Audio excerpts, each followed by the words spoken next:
Kain tayo guys. Ayan. Mukbang pag may time. Yan ang aking kain sa umaga. Tubig muna ang iniinom ko, tsaka ako magkakape. At tsaka kakain ng kanin. Ayan guys, ano yan? Kaping bigas. Ayan. Sinunog na bigas. Ayan, ginagawa kong kape. Yan ang kape ko guys. Ayan, maingay pa rin ang mga pusa. Kaya, nag-voice record ako.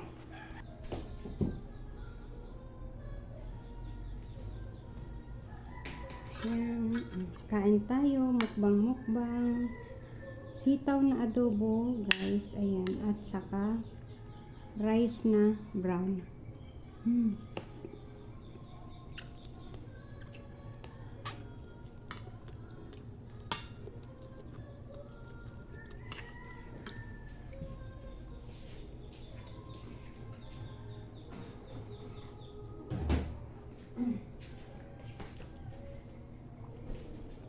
Good morning sa lahat.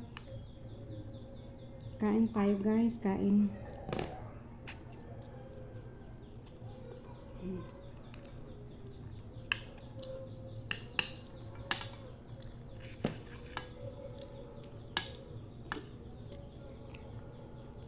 Ang sili ay may ano daw to. May ano yan? May antibiotic ba? Kaya gusto ko pag kumakain ako, meron konting timpla na medyo mauro anghang para ano, para magana ako kumain. Ang lagay na yan ay hindi pa ako magana guys ha.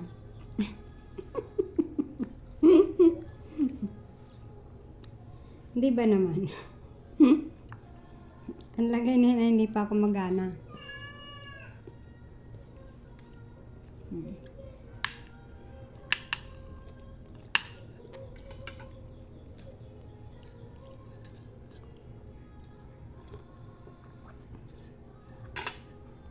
Kumusta kayo dyan? Mukbang.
Kasi nakain ako guys, nakakahiya. Nakita nila.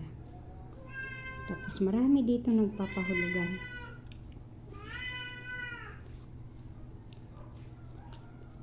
Never akong kukuha niyan kasi triple ang tubo dyan. Parang 30%.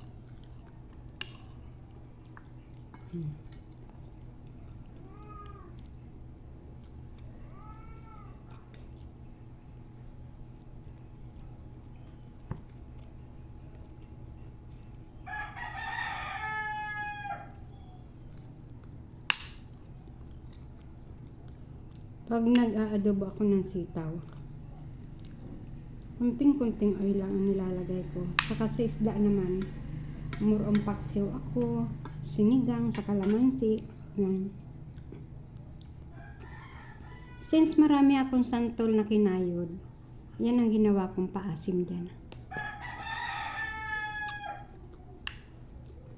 Paksiw sa santol guys. Tawag dun.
Baka makapiright ako sa ingay ng aking pusa.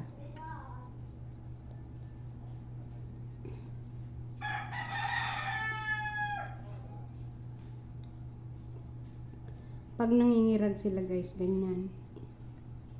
Ingay-ingay. Wala namang babaeng lalapit sa kanya. Saka inaaway naman siya dun sa labas.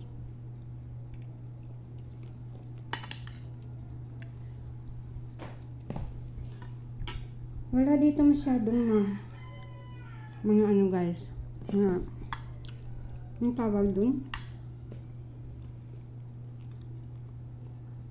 yung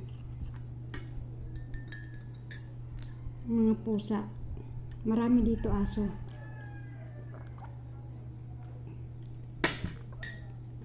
Asong mga gala.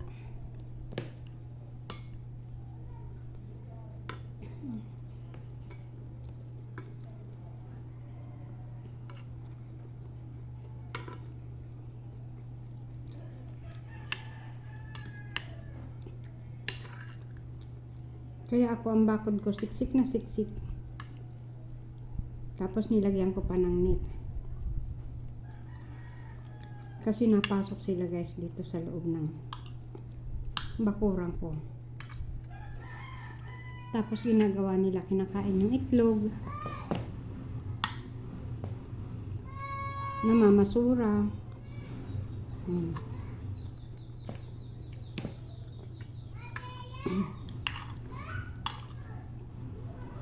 Kaya nag-provide talaga ako ng net para hindi sila makapasok.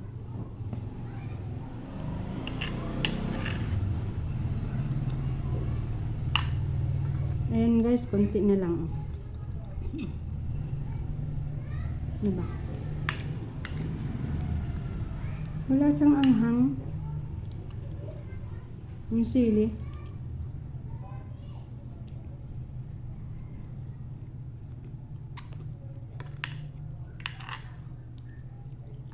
Ganyan ako kumain.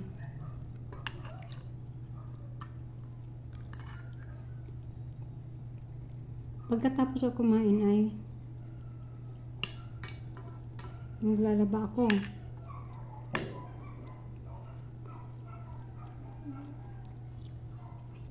Tapos pagkalaba ko,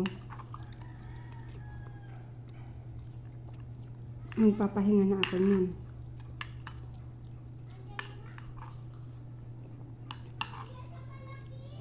Kaso lang, minsan gusto kong matulog sa tanghali, inaantok ako. Hindi naman ako makatulog kasi mga bata, maraming nabili. Pero pag ganitong may pasok, Monday, nakakatulog ako niyan tanghali. Kasi bihira ang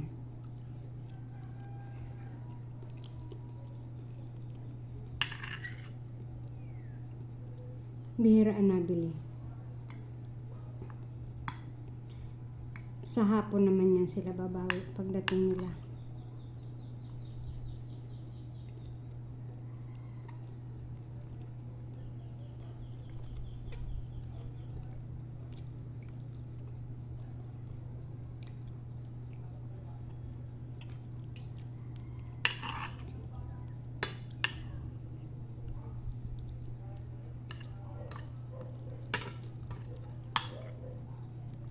Sa 80 pesos,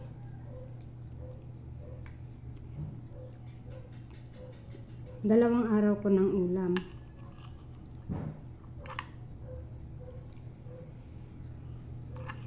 Di ba matipid ako, guys? Bali 40 lang isang araw ko na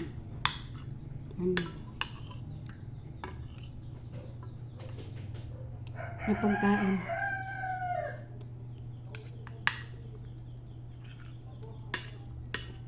Yan namang mga saging, hindi na ako nabili at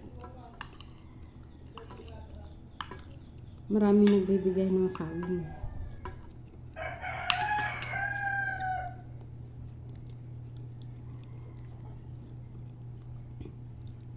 Ako lang ang hindi pa nag-harvest ng saging kasi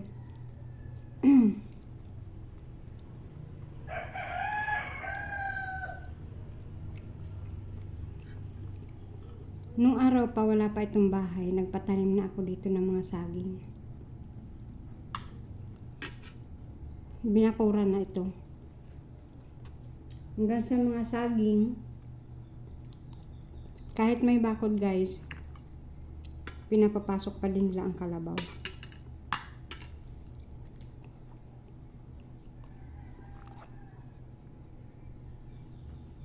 Kaya walang saging na nabubuhay. Sayang lang yung aking pera.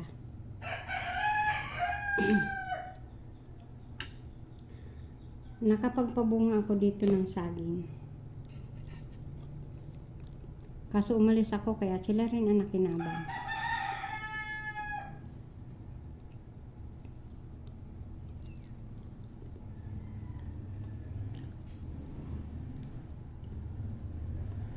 Tapos nagtanim ako ng bali 2 puno. Nako, naaabot pa din, guys, ng kalabaw.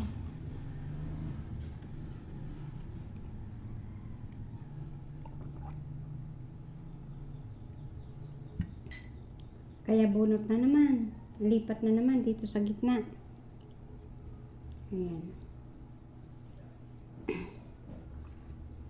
Ayan, medyo nasa gitna na siya. Baka balang araw, bumunga na rin yan siya. Kasi naman, hindi na sila makakapasok dyan.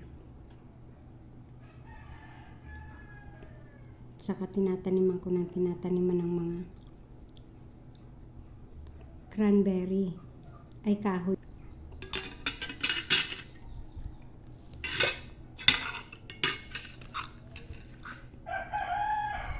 Sabi ko hindi na ako mag-aalaga ng 45 na manok kasi ang daming langaw. Last na yan. Ayan.